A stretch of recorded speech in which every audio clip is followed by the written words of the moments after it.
আসসালামু আলাইকুম রহমতুল্লাহি ওবারাকাতুহু। মসজিদে প্রবেশের ভিতরের ও বেরোনোর কিছু নিয়ম। এক, মসজিদে প্রবেশের পূর্বে বাড়ি থেকে অজু করে জামাতের নামাজ পড়ার উদ্দেশ্যে বাড়ি থেকে রওনা দেওয়া। দুই, মসজিদে ডান পা দিয়ে প্রবেশ করা। তিন, আল্লাহুম্মা তাহালি আবু আবা রহমাতিকা, অর্থ হে আল্লাহ, আমার জন্য আপনার রহমতের দরজা খুলে দিন, এই দোয়া পড়া। চার, মসজিদে ধীরে সুস্থে প্রবেশ করা।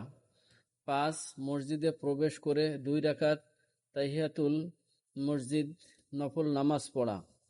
ছয়, সামনের কাতারে ইতেকাফ এর নিয়তে বসা যদি জায়গা থাকে। সাত, মসজিদে বসে দুনিয়াবি কোনো কথা বা গল্প না করা।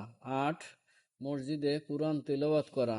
নয়, আল্লাহর জিকির করা, যেমন সুবাহান আল্লাহ, আলহামদুলিল্লাহ, ওয়ালা ইলাহা ইল্লাল্লাহু আল্লাহু আকবার।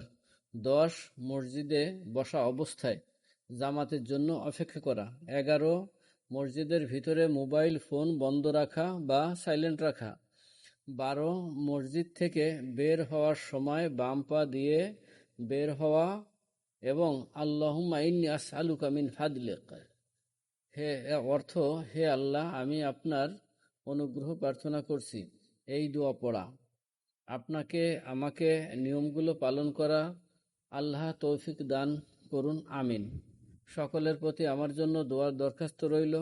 দোয়া করবেন, ভালো থাকবেন, দোয়া করি। আসসালামু আলাইকুম ওয়া রাহমাতুল্লাহি ওয়া বারাকাতুহু।